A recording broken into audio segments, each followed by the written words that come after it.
It's right on the street of 12th Avenue, with the sun shining in the crisp, still air, and the birds flying in the crystal blue sky, vultures just waiting to get a taste at the new victim of our fair city. That is why you're here, isn't it, detective?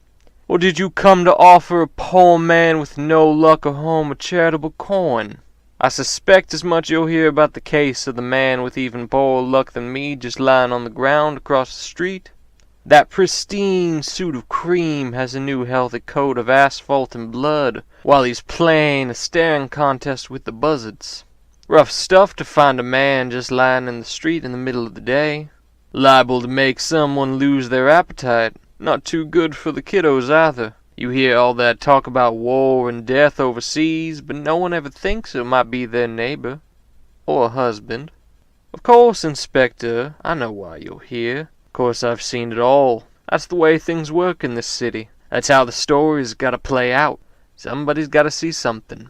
But I can tell you everything you want to know, except who did the dirty deed. That's the game of the Forlorn, detective. No home to call our own, no family to love, but the city sees fit to grant us with purpose, when we'd be otherwise just lying in the ditch like that poor fellow over there. You're new to this, I'm sure, Inspector, but I assure you it's quite easy to pick up on. I've seen it all from my little alleyway palace of cardboard and scrap. I know their names and their business, even when they barely know my face. That's what makes the unremarkable so powerful a tool for the story. So, you ready to play the game of the Forlorn, detective? As I said before, I'll tell you everything you want to know except who did the crime. That you'll have to decide for yourself. You are the hero of this story, after all. The fine establishment that we'd call the scene of the crime happens to be the Fine Dine Bar. Little place opened up about 3 years past and stands on its last legs for the last 2, with the grace of regulars and the poker tables in the back. Not a bad place from first glance to a destitute. Big open windows with that welcoming light that reminds you of a morgue. Cigarette smoke saturates the air with a permanent cling to your coat, like you're a chain smoker even if you've been 10 years clean. Gambling, food, and alcohol, poor vices of many a man, and culminating their sins together makes for a particular breed of seedy establishment. Grease and booze and ashes like the pyre those evangelicals are always so eager to build. The poor schmuck lying outside the Fine Dine in a streaking pool of his own blood is Mr. Cole Ridge. Only it seems that, unlike the poet, Mr. Ridge did not die of heart failure. Mr. Ridge always seemed like a good, sensible man before he entered the bar, always with his wife, and a nice smile on his face of a smug man who's got too much for her going for him and can't help but show it off. The kind of man with combed back hair and a toothy smile that tells you he's trying to sell you something even if you aren't buying, and even I wouldn't trust him with my quarter. When he leaves, however, the man has the breath that could put a dog on its back, and the stories his angry face tell you are just the opposite of that pretty little grin he wore before. A regular, seeing him come every day and hear him leave every night. Screaming and hollering, quite a fan of arguing with his wife. Not a man who's shy of the love tap either, if you catch my drift. He's lying still now, but the 20 feet of crimson trailing after him like ribbons tell a different story of a man with a short and bloody pilgrimage. Hit and run, that's what they're calling it. Patrons say Mr. Ridge was drunk out of his damn mind and walked right into an oncoming car. Of course, you can't really call it a hit and run if you don't properly run. The car that hit Mr. Ridge was a pretty little red Lincoln Continental. Of course, the front of that car ain't pretty anymore. It's a car that's pretty well known around here, too. Jimmy Lawrence, another regular at the Fine Dine Bar. He tried to drive off after he hit Mr. Ridge, but just crashed a few blocks down in a rush. An accident, Jimmy says. He got scared and tried to run away from his problems. Of course, Jimmy seems the type who only knows how to run.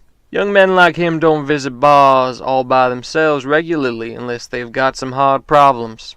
He's got that look of a kid who's not old enough to be a man and just can't handle the problems of being one either.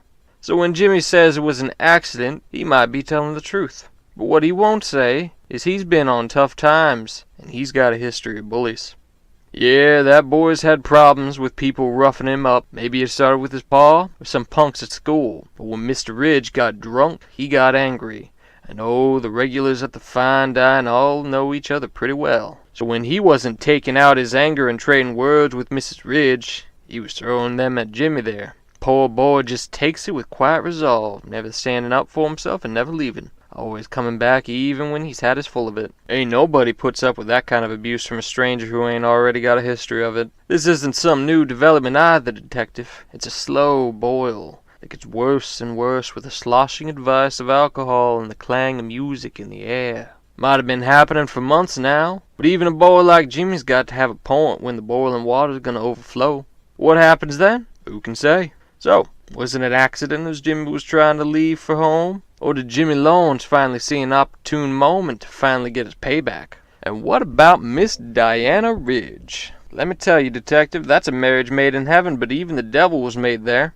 Can't say I've seen a couple who acted more in love in the streets and then just let the gloves come off in the public privacy of a bar. Regulars won't say anything about it. They've got too much respect. Not for Cole here. Most never liked him much to begin with. Mrs. Ridge is as much of a regular as her late husband, always coming to the bar with a man, enjoying a few glasses herself. She got along with the boys, and her presence was always welcome. The happily married always made it their business to let everyone else in on their business, and the little crowd always seemed to enjoy the entertainment of a marriage going to hell every night. Nothing like live entertainment, right? Regulars probably elected not to say much on the fact that Mr. and Mrs. Ridge were enjoying another heated argument outside last night before the accident either, did they? Oh yes, I could see and hear them from here, screaming and hollering at one another about all sorts of things. Of course, it wasn't just the two of them out there. Bar owner, a Mr. Lester Donovan, decided to step out and take part on Mrs. Ridge's side. You see, Mr. Donovan has that look of a man who's easily swayed by a pretty face. Mrs. Ridge had a lot of time to kill in the bar every night when her husband was letting their money go down the drain in poker games.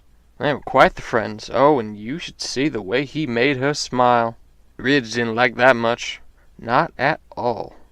So, what could the three of them be doing outside in the bar in the side alley, screaming at one another in the city air, and old Cole just so happens to walk away, drunk and angry, right into an oncoming car?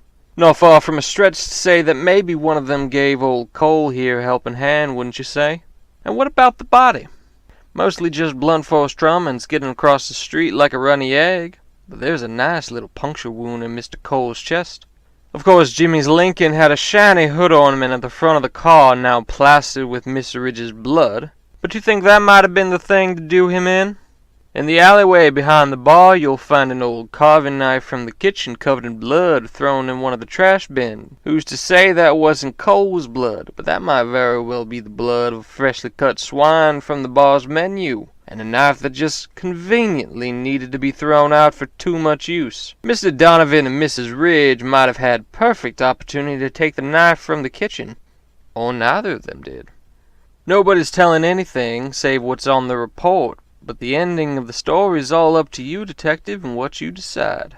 I've given you all the information I can, and the story just wouldn't be the same if I gave it away. Did Jimmy finally have his fill of abuse and take things into his own hands? Did Mrs. Ridge or Mr. Donovan decide that enough was enough and give poor Cole a helping hand in front of a car, with or without a nice little stab wound in his chest? Or was it just as everyone's saying in that little unsuspecting bar on an unsuspecting road in this fair city of ours? An accident. The ending of the story is for you to decide, detective.